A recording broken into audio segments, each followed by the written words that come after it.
Halo semuanya, Sawadee-krap, selamat datang kembali di segmen analisa dan kembali kita update dengan kasus penembakan antar polisi yang sekarang masih terus menjadi perhatian nasional Indonesia. Hari ini aku baru menonton wawancara dari mantan Kepala Badan Intelijen Strategis TNI, Laksamana Muda Purnawirawan Soleman Ponto pada saat menilai mengenai kasus ini. Kasus ini itu menurut beliau adalah banyak sekali kejanggalan dan juga logika hukum yang tidak sejalan. Boleh dibilang ada salah satu statement beliau mengatakan begini bahwa kasus ini korbannya adalah polisi, pelakunya polisi, di rumah polisi, yang menangani juga polisi, yang mati adalah CCTV. Itu memang juga banyak dituliskan oleh netizen di berbagai akun berita-berita TV nasional Indonesia. Ada beberapa poin yang juga harus kita klarifikasi lebih dalam pada saat beliau mengatakan beliau melihat ada sesuatu hal yang tidak konsisten. Dari ketidakkonsistenan ini, misalnya dari keterangan pada saat kronologi, kemudian beberapa petugas kepolisian juga menyampaikan sejumlah data yang tidak linear. Ketidakkonsistenan ini adalah mengindikasikan ada sesuatu hal yang disembunyikan.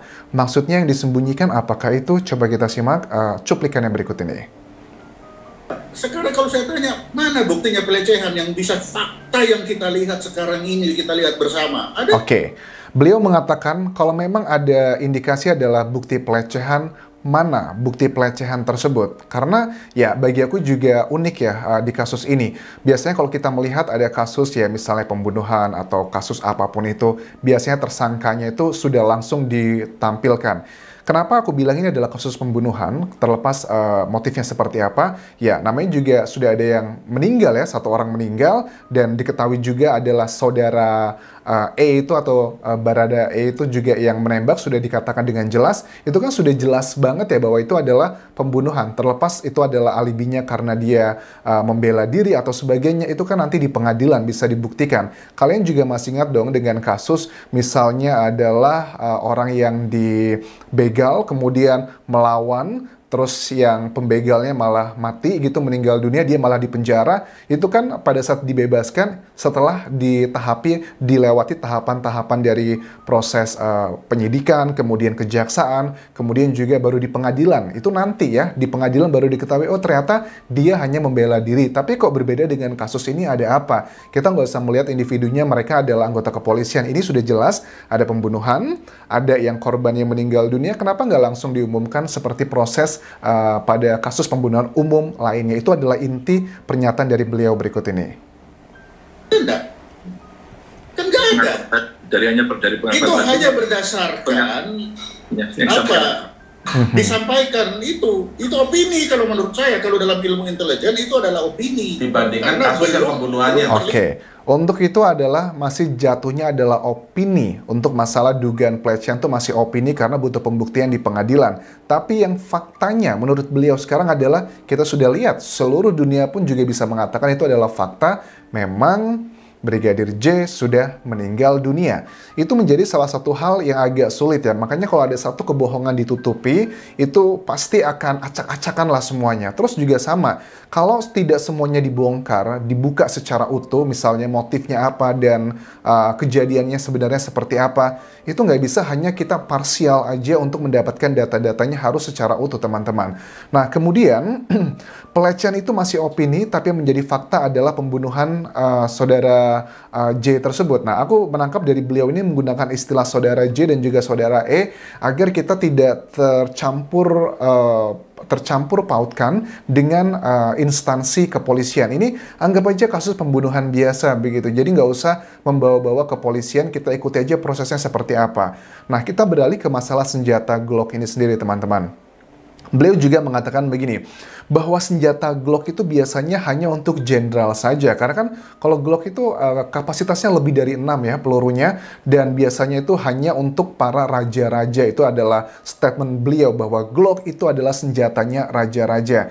Secara aturan dari Polri juga mengatakan bahwa kalau untuk senjata Glock, setiap jabatan level di kepolisian itu ada maksimum jenis tipe-tipe senjata yang boleh dipakai. Nah, kalau untuk Barada itu adalah level terendah dari jabatan kepolisian, tapi kok bisa mendapatkan senjatanya raja-raja. itu adalah hal yang sangat tidak masuk akal. Walaupun memang boleh ya dikatakan di sini yang namanya kalau ajudan diberikan senjata oleh atasan tuh boleh aja karena ada pertimbangan pribadi, tapi juga masih ada aturan landasannya tergantung dari kepangkatannya. Kalau untuk pangkat Barada seperti ini biasanya umumnya adalah senjata tipenya adalah revolver yang isinya 6 gitu. Biasanya aku juga sering lihat kalau revolver itu pada saat ada petugas mengawal ATM ya, petugas bank gitu, itu kan tipe revolver yang seperti itu. Tapi kalau ini kan senjatanya raja-raja, itu adalah hal yang aneh. Sebenarnya untuk menjawab tentang kecurigaan ini juga sangat jelas sih, sangat gampang ya. Bagi tim kepolisian bisa dilihat aja surat-surat dari senjata tersebut, miliknya siapa. Pasti kan sudah sangat lengkap itu ya, ada berkas-berkasnya. Tapi kan apakah yakin kepolisian akan membuka ini? Karena kita juga ketahui masalah CCTV ya, CCTV yang berada di pos satpam di perumahan tersebut, itu pun juga dikatakan oleh ketua RT-nya itu diambil oleh dugaannya juga anggota kepolisian. Padahal kalau lihat dari aturan Kapolri, misalnya seperti olah TKP dan juga pengambilan CCTV, itu harus disaksikan oleh warga sekitar dan izin dari kepala lingkungan. Yang which is ini sudah kita ketahui, ketua RT setempat mengatakan tidak mengetahui ada kejadian tersebut. Nah, alasannya logikanya adalah kenapa pada saat dilakukan olah TKP dan juga pengambilan CCTV itu ada yang menyaksikan dan juga izin kepala lingkungan, ya ini kan juga menjadi salah satu untuk lebih ke validity-nya, takutnya ada rekayasa dan sebagainya. Walaupun kita juga sudah akan mencium aroma sebenarnya bahwa nanti aku yakin sekali dari pihak kepolisian akan mengatakan bahwa ya itu adalah diambil CCTV di pos satpam tersebut memang untuk dijadikan sebagai alat bukti. Mudah-mudahan itu yang akan terjadi nanti. Karena kalau memang itu benar, yang menjadi pertanyaan berikutnya adalah kenapa kok nggak dilaporkan pada saat pemaparan semuanya CCTV sudah disita? Karena kan pada umumnya biasanya kalau penyidikan kasus pembunuhan seperti ini di luar negeri ataupun Indonesia lah, di kasus-kasus yang lain itu pasti akan disebutkan barang bukti yang disita apa aja, baju korban, ini korban, bla bla bla. Kan tidak ada tuh CCTV yang disebutkan. Justru yang disebutkan dengan sangat tegas adalah di awal-awal bahwa CCTV di rumah kejadian tersebut rusak kena sambar petir ya. Setelah aku cross check lebih dalam, itu 2 minggu sebelum kejadian. Oke, banyak yang aneh kan ya. Nah, kemudian juga beliau dari Pak Ponto juga mengatakan begini, kenapa kok Kadif Propam banyak isu yang minta beliau untuk dinonaktifkan? Urusannya apa? Ya, kalau ini adalah kasus pembunuhan biasa, ya udah kalau Kadif Propam menjadi saksi dan sebagainya, tinggal katakan aja apa yang terjadi saat itu. Kalau memang antara kedua anggotanya melakukan aksi tembak-menembak, ya dikatakan aja apa adanya. Tapi kok ini menjadi hal yang sangat aneh, kesannya polisi itu menurut beliau membela pelaku pembunuh.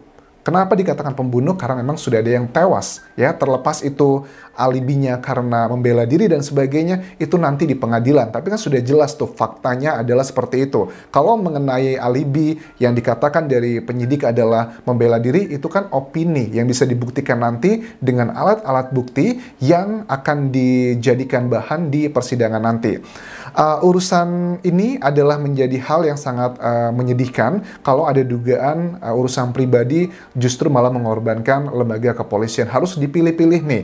Kemudian juga aku mencium aroma dari, kok aku ngomongnya mencium aroma mulu ya. Maksudnya merasakan gitu ya bahwa sekarang kalau awal-awal itu kan banyak sekali jenderal ataupun juga petugas kepolisian dengan begitu sangat lantang mengatakan alibinya A, B, C, dan D yang intinya seperti melindungi si pelaku gitu teman-teman. Pelaku penembakan tersebut. Tapi sekarang sepertinya sudah mulai terpecah jadi 2 gitu kan ya. Bahkan kalau aku lihat juga dari Kompolnas itu sebenarnya adalah lembaga independen ya, yang tugasnya adalah mengawasi Polri.